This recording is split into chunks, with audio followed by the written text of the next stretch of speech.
हमारे रिसाली नगर निगम के वार्ड क्रमांक 17 में जो गवर्नमेंट स्कूल है, वहाँ 1 बजे केमिस्ट्री का एग्ज़ाम होने वाला है और इससे भी पूर्व जितने एग्ज़ाम हुए हैं, उस क्षेत्र के बच्चों को एग्ज़ाम से पहले ही पेपर मिल जा रहे थे। सभी को ये पेपर प्रोवाइड किए जा रहे थे कि जो स्पेशली उस टीचर के स्टूडेंट्स थे, मतलब ट्यूशन में पढ़ते थे, उनको दिए जा रहे थे। जो ट्यूशन में पढ़ते थे उनको दिए जा रहे थे, उनसे और बच्चों को भी लीक हो रहे थे। यहाँ तक कि हमें पता चला है, जैसे जानकारी की कौन टीचर है जो ये पेपर लीक कर रहा है और पेपर लीक होने की सूचना आप लोगों को कैसे मिली कि हाँ हो ही रहा है? प्रूफ आप लोग के पास कहाँ से है? अगर गुरुजनों से ही हमें ये शिक्षा मिलती है कि पेपर ले लो, नकल कर लो, तो बच्चों का भविष्य तो अंधकार में। एजुकेशन एक ऐसा मुद्दा जिसमें लेकर लोग अक्सर कहते हैं कि चाहे किसी भी चीज़ में धांधली हो जाए, मगर एजुकेशन में धांधली नहीं होनी चाहिए, क्योंकि वो बच्चों के फ्यूचर, बच्चों के भविष्य से जुड़ा मुद्दा रहता है। और अगर एजुकेशन जैसे मुद्दे में ही धांधली होना शुरू हो जाए तो बच्चों के फ्यूचर, बच्चों के करियर का क्या होगा, ये एक बहुत बड़ा सवाल खड़ा होता है।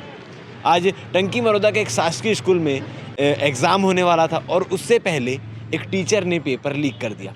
हमने पहले सुना था कि जो टीचर होते हैं स्कूल के, किसी भी स्कूल के टीचर हों, वो ट्यूशन पढ़ाते हैं और अपने ट्यूशन में पढ़ने वाले बच्चों को नंबर एक्स्ट्रा दे दिया करते हैं। ये खबरें बहुत पहले से चली आ रही है, मगर इस बार अपने ट्यूशन में पढ़ रहे बच्चों को सीधा सीधा पेपर निकाल के दे देना, पेपर लीक कर देना, ये एक बहुत बड़ा विषय है। इस विषय को आज रिसाली के MIC मेंबर ने पकड़ा है और क्या चीज़ें सामने आई है, कैसे सामने आई है और इन चीज़ों में कितनी सच्चाई है, ये सारी चीज़ें जांच का विषय है। क्या चीज़ आप लोगों को खबर मिली और कैसे आप लोगों ने पकड़ा ये चीज़ को? आज हमारे पार्षद साथी से हमें जानकारी मिली कि हमारे रिसाली नगर निगम के वार्ड क्रमांक 17 में जो गवर्नमेंट स्कूल है, वहाँ 1 बजे केमिस्ट्री का एग्ज़ाम होने वाला है और इससे भी पूर्व जितने एग्ज़ाम हुए हैं, उस क्षेत्र के बच्चों को एग्ज़ाम से पहले ही पेपर मिल जा रहे थे।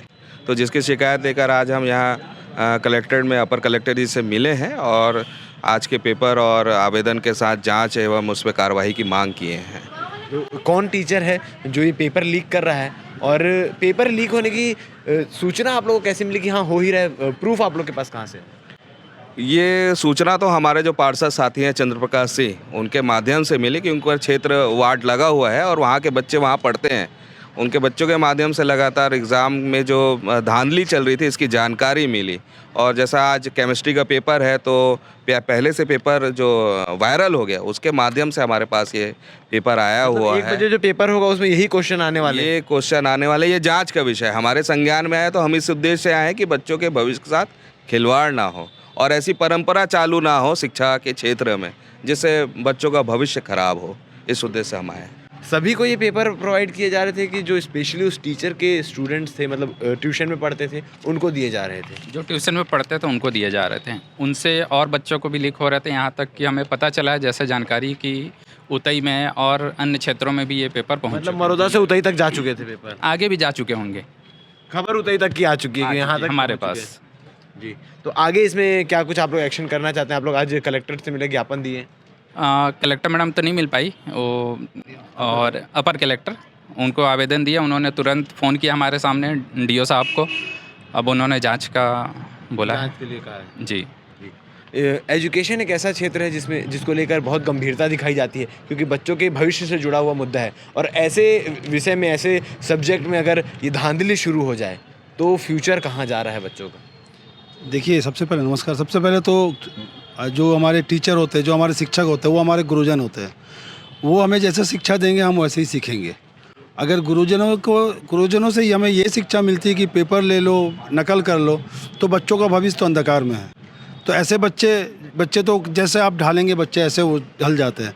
उन बच्चों को अगर शिक्षक ऐसा अपनी शिक्षा में दे तो वो तो गलत है और आने वाले टाइम पे बच्चों का भविष्य अंधकार है। और हम समझते हैं कि अगर ये गलत है तो इस पर जो भी जांच हो, उसमें कड़ी से कड़ी कार्रवाई और जांच हो। इस पर किस प्रकार की कार्रवाई चाहते हैं आप लोग? अगर जांच में चीज़ें सही साबित हुई कि हाँ टीचर ने सही में पेपर लीक किया है, अगर साबित हो गया तो किस प्रकार की कार्रवाई? देखिए, हम किसी को नुकसान करने के लिए नहीं आए हैं। हम ये चाहते हैं कि जो भी हुआ है, आगे के शिक्षकों को इसका एक परिणाम देखा जाए कि उससे लोगों को सबक मिले। ऐसा कोई भी कार्रवाई हो जिसमें आगे वाले शिक्षक को भी सोचना पड़े भविष्य में कि ऐसा करने से पहले।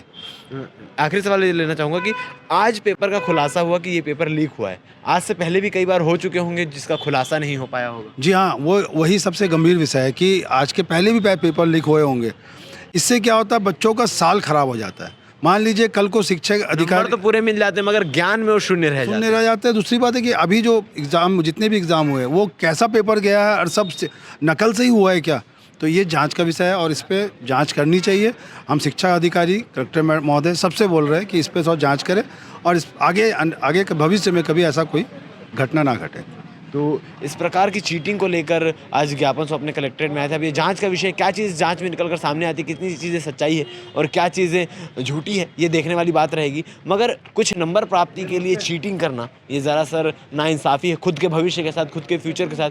मैं भिलाई टाइम्स उन सभी बच्चों से अपील करना चाहता है कि आप चीटिंग करके किसी प्रकार के पेपर को सॉल्व ना करें, किसी प्रकार के नंबर ना पाएँ, क्योंकि आज चीटिंग करने से आपको पूरे में पूरे नंबर तो मिल जाएंगे या फिर अधिक से अधिक नंबर मिल जाएंगे, मगर आपके पास जो ज्ञान की ज़रूरत है वो कम रह जाएगा, जिससे आने वाले फ्यूचर में, आने वाले भविष्य में आपको काफ़ी दिक्कतों का सामना करना पड़ सकता है। इसलिए कुछ नंबर कम ही सही मगर अपनी मेहनत से, ईमानदारी से उस नंबर को प्राप्त कीजिए। बाकी इस खबर के बारे में आप क्या कहना चाहते हैं कमेंट सेक्शन में कमेंट करके बता सकते हैं। जांच के बाद क्या रिपोर्ट आता है हम आपको वो भी दिखाएंगे। धन्यवाद।